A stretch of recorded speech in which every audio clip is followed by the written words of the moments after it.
எல்லோருக்கும் வணக்கம். நான் Malini. Welcome to cook with Malini. நம்ம இன்னைக்கு ரொம்பவே டேஸ்டியான நல்ல கமன்னு திண்டுக்கல் தலப்பாக்கட்டி ஸ்டைல்ல ஜீரக சம்பா சிக்கன் பிரியாணிங்க குக்கர்ல 1 pot ரெசிபியா ரெடி பண்ண போறோம். செம்ம சூப்பரா இருக்கும், நல்ல ஃபிளேவர்ஃபுல்லா இருக்குங்க. இந்த மெத்தட்ல ஒரு டைம் பிரியாணி செஞ்சிட்டீங்கன்னா அடிக்கடி இந்த டைப்ல தான் நீங்க பிரியாணி செய்வீங்க. ரொம்ப ஈஸி, டேஸ்ட் சூப்பரா இருக்கும். இப்ப ரொம்பவே டேஸ்டியான சிக்கன் பிரியாணிய எப்படி செய்யறதுன்னு பார்க்கலாம். திண்டுக்கல் பிரியாணி ஸ்டைல்ல செய்யறனால நம்ம மசாலா பொருட்களை எல்லாத்தையுமே அரைச்சு எடுத்துக்கணுங்க. அதுக்காக மிக்ஸி ஜார்ல 4ல இருந்து 5 துண்டு பட்டை வந்து சேர்த்துக்கலாம். 4 அன்னாச்சி பூ, ஒரு 7ல இருந்து 8 ஏலக்காய், 10ல இருந்து 15 கிராம்பு சேர்த்துக்கலாங்க. நான் வந்து 1/2 கிலோ சிக்கனுக்கு 1/2 கிலோ ரைஸ் சேர்த்து செய்ய போறேன்.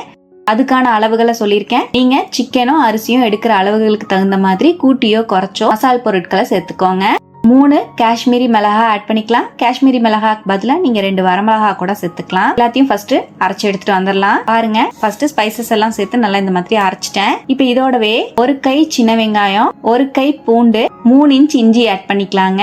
இந்த பிரியாணிக்கு நம்ம தக்காளி தயிர்லாம் எதைக்க போறது கிடையாது, ஸ்பைசஸ் மட்டும்தான் அதிகமா இருக்கும். தேவையான அளவு தண்ணி சேர்த்து நல்லா நைஸா அரைச்சுக்கலாங்க.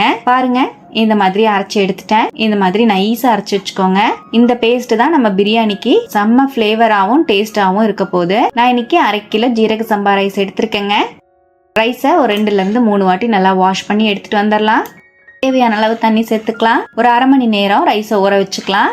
இருக்கட்டும். அரிசி ஊறி வரதுக்குள்ள மத்த ப்ராசஸ் எல்லாம் ரெடி பண்ணிக்கலாம். நம்ம இன்னைக்கு பிரியாணியை குக்கர்ல தான் ரெடி பண்ணிக்க போறோம். குக்கர்ல 2 table spoon oil, 2 table spoon நெய் வந்து மிக்ஸ் பண்ணி வச்சிருக்கேன். அதை சேர்த்துக்கலாம். 2 பிரியாணி எல்லாம் ஆட் பண்ணிக்கலாம். 3 பெரிய வெங்காயத்தை ஸ்லைஸ் பண்ணி சேர்த்துக்கலாம். மீடியம் சைஸ்ல இருக்கிற வெங்காயத்தை ஆட் பண்ணிருக்கேன். இந்த மாதிரி நல்லா வதக்கி விட்டுக்கலாங்க. வெங்காயம் நல்லா கோல்டன் ப்ரௌன் கலர்ல வரணும், அந்த அளவு வதக்கிக்கலாம். பாருங்க, வெங்காயத்தை இந்த அளவு நல்லா வதக்கிட்டேன். வெங்காயம் நல்லா வதங்கி வந்தாதான் பிரியாணிக்கு ஒரு நல்ல கலரும் டேஸ்டும் கிடைக்கும். இதோடவே 4ல இருந்து 5 பச்சை மிளகாவை 2ஆ கீறி சேர்த்துக்கலாம். இதுல மிளகாத்தூள் எல்லாம் ஆட் பண்ண போறது கிடையாது.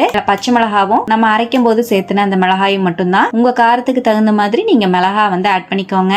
நல்லா மிக்ஸ் பண்ணிக்கலாம். பச்சை மிளகாவும் சேர்த்து நல்லா கலந்துட்டேங்க. இப்ப இதுலயே நம்ம அரைச்சு வச்சிருக்கிற பேஸ்ட் ஆட் பண்ணிக்கலாம். மீடியம் ஃப்ளேம்ல வச்சு நல்லா கலந்து விட்டுக்கலாங்க. ஒரு 2ல இருந்து 3 செகண்ட் நல்லா கலந்து விடுங்க. இந்த மாதிரி நல்லா கலந்துட்டேன் மசாலா சேர்த்துட்டு. இப்ப இதோடவே 1/2 கிலோ சிக்கனை கிளீன் பண்ணி எடுத்து வச்சிருக்கேன். ரொம்ப சின்ன பீஸா கட் பண்ணாம இந்த மாதிரி மீடியம் சைஸ்ல இருக்கிற மாதிரி கட் பண்ணி வாங்கிக்கோங்க. இப்ப நம்ம 1/2 கிலோ சிக்கனை சேர்த்துக்கலாம். இதே மெத்தட்ல நீங்க மட்டன் பிரியாணியும் செய்யலாங்க. 1 கை கிளீன் பண்ண புதினா, 1 கை நறுக்கின மல்லித்தலை சேர்த்துக்கலாம். நல்லா மிக்ஸ் பண்ணிக்கலாம். மீடியம் ஃப்ளேம்ல வச்சு நல்லா கலந்து விடுங்க. இப்போ ஒரு 2 நிமிஷம் நல்லா கலந்து விட்டுட்டேன். இது மாதிரி மசாலோட சேர்த்து சிக்கனையும் நல்லா கலந்து விட்டதுக்கு அப்புறம் இதோடவே அரிசிக்கு தேவையான அளவுக்கு தண்ணி சேர்த்துக்கலாங்க. நம்ம 1/2 கிலோ ரைஸ் எடுத்திருக்கோம். மெஷரிங் கப்ல எனக்கு 2 கப் அளவு ரைஸ் கிடைச்சிருக்கு. நம்ம 1 கப்புக்கு 1.25 தண்ணி சேர்க்கணும். மொத்தமா நம்ம 3.5 கப் அளவு தண்ணி சேர்த்துக்கலாம். மிக்ஸி ஜார் அலசி ஒரு 2 கப் தண்ணி சேர்த்திருக்கேன். 1.5 கப் அளவு தண்ணி வந்து நார்மலா சேர்த்திருக்கேன். 1 டீஸ்பூன் கல்லுப்பு ஆட் பண்ணிக்கலாங்க. உப்பு வந்து நல்லா தூக்கலா இருக்கிற மாதிரி சேர்த்துக்கோங்க. நல்லா மிக்ஸ் பண்ணிக்கலாம். அப்படியே ஹை ஃப்ளேம்ல விட்டுறலாம். தண்ணி நல்லா கொதி வந்ததுக்கு அப்புறமா நம்ம ரைஸ் ஆட் பண்ணிக்கலாம். பாருங்க, தண்ணி நல்லா கொதிச்சிட்டு இருக்கு. இந்த அளவு தண்ணி நல்லா கொதி வந்ததுக்கு அப்புறமா இப்ப நம்ம ஊற வச்சிருக்கிற ரைஸை தண்ணி இல்லாம வடிச்சு சேர்த்துக்கலாம். அரிசிய பாத்திரத்தோட சேர்க்காம கையில இந்த மாதிரி எடுத்து உதுத்து சேர்த்துக்கோங்க. தண்ணி எக்ஸ்ட்ரா ஆகாம இருக்கும். இப்ப அரிசியையும் சேர்த்துட்டு நல்லா மிக்ஸ் பண்ணிக்கலாம். உப்பு பத்தலைன்னா எக்ஸ்ட்ரா உப்பு சேர்த்துக்கோங்க. இப்ப கடைசியா 1/2 லெமன் ஜூஸ் சேர்த்துக்கலாங்க. நம்ம இந்த பிரியாணியில தக்காளி தயிர்லாம் எதுவுமே ஆட் பண்ணல. இப்ப நான் புளிப்புக்காக மட்டும்தான் லெமன் சேர்த்திருக்கேன். உங்களுக்கு வேண்டாம்னா நீங்க ஸ்கிப் பண்ணிக்கலாம். நல்லா மிக்ஸ் பண்ணிக்கலாம். இப்ப நல்லா கொதிச்சிட்டு இருக்கு தண்ணி. குக்கர் மூடி போட்டு மீடியம் ஃப்ளேம்லயே 1 விசில் விட்டு இறக்கிக்கோங்க. பாருங்க, நான் 1 விசில் விட்டு இறக்கிட்டேன். அவ்வளவுதான், நம்மளோட டேஸ்டியான சிக்கன் பிரியாணி சூப்பரா ரெடி ஆயிடுச்சுங்க.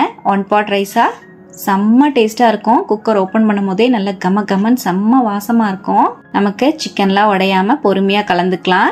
பாருங்க, ரைஸ் எவ்வளவு உதிரா சூப்பரா வந்திருக்குன்னு. கொஞ்சம் கூட குலையல. நல்லா பொறுன்னு சாப்பாடு பார்க்கவே சூப்பரா வந்திருக்கு. நல்ல மணமாவும் இருக்குங்க. நல்லா மிக்ஸ் பண்ணிக்கிறேன். நான் பாருங்க அடியில இருந்து நல்லா கலந்து விடுறேன்.